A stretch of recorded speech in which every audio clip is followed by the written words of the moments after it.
warahmatullahi wabarakatuh. Perkenalkan, saya Mardi Fitri. Saya adalah mahasiswa Magister PIAUD UIN Sunan Kalijaga, Yogyakarta. Di sini saya akan membahas tentang komponen-komponen kurikulum. Selamat menyaksikan.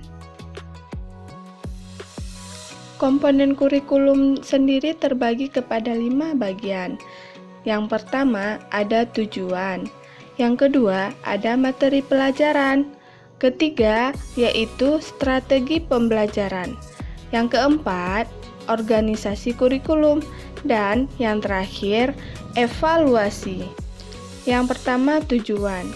Dalam implementasinya, bahwa untuk mengembangkan pendidikan dengan tantangan yang sangat kompleks, boleh dikatakan hampir tidak mungkin untuk merumuskan tujuan-tujuan kurikulum dengan hanya berpegang pada suatu filsafat, teori pendidikan atau model kurikulum tertentu secara konsisten dan konsekuen.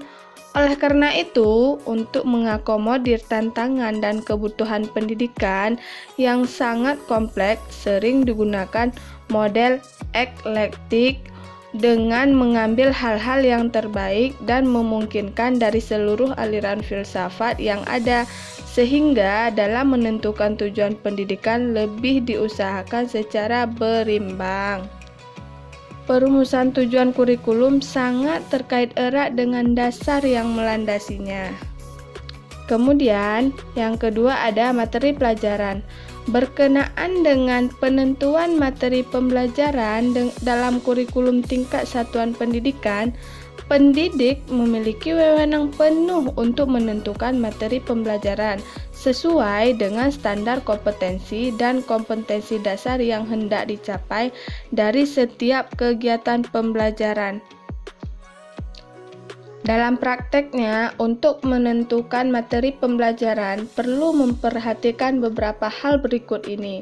Yang pertama, sahih atau validnya. Dalam arti, materi yang dituangkan dalam pembelajaran benar-benar telah teruji kebenaran dan kesahihannya. Di samping itu, juga materi yang diberikan merupakan materi yang aktual, tidak ketinggalan zaman, dan memberikan kontribusi untuk pemahaman ke depan. Kedua, tingkat kepentingan. Materi yang dipilih benar-benar diperlukan peserta didik. Mengapa dan sejauh mana materi tersebut penting untuk dipelajari? Yang ketiga, kebermaknaan. Materi yang dipilih dapat memberikan manfaat akademis maupun non-akademis. Manfaat akademis yaitu memberikan dasar-dasar pengetahuan dan keterampilan yang akan dikembangkan lebih lanjut pada jenjang pendidikan lebih lanjut. Sedangkan manfaat non-akademisnya yaitu dapat mengembangkan kecakapan hidup dan sikap yang dibutuhkan dalam kehidupan sehari-hari.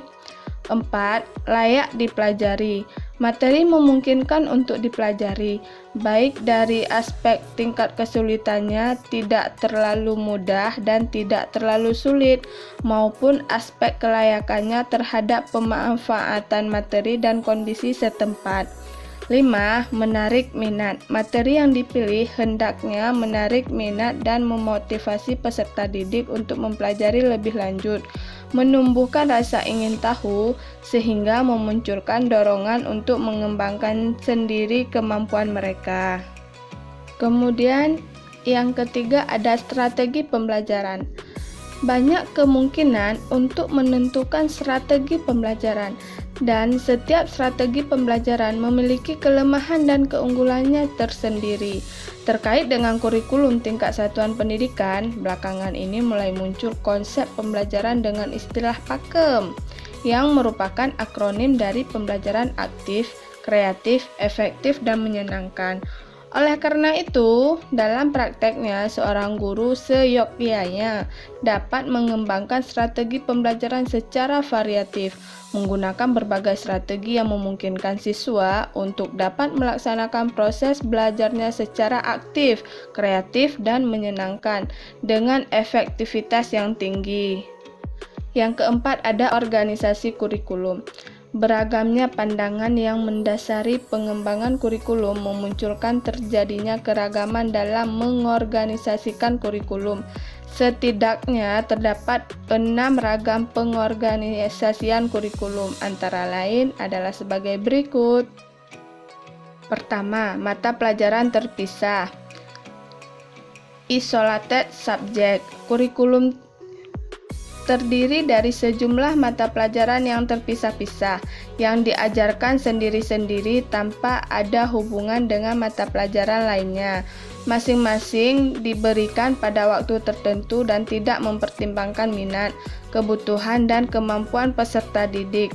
Semua materi diberikan sama. Kedua, mata pelajaran berkorelasi.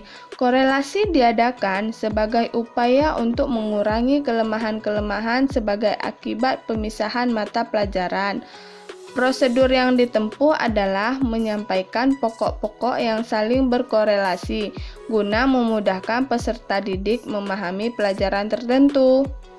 3. Yaitu bidang studi, yaitu organisasi kurikulum yang berupa pengumpulan beberapa mata pelajaran yang sejenis serta memiliki ciri-ciri yang sama dan dikorelasikan atau difungsikan dalam satu bidang pelajaran.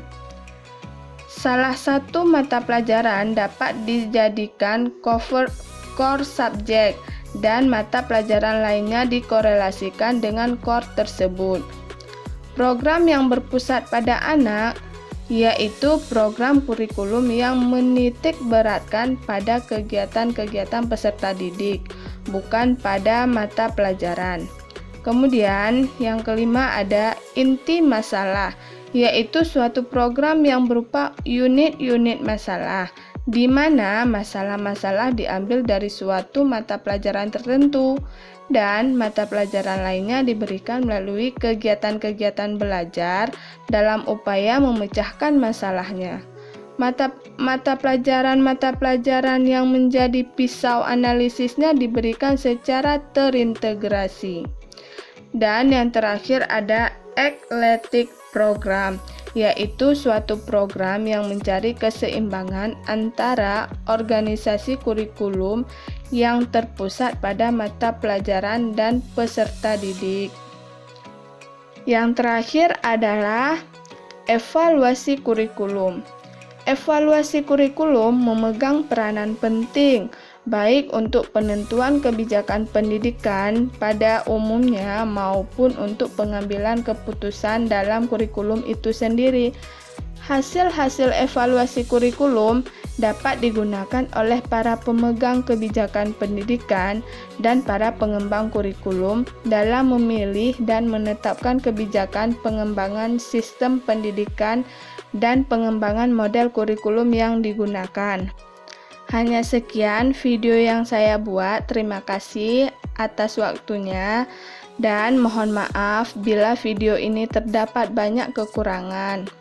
Assalamualaikum warahmatullahi wabarakatuh.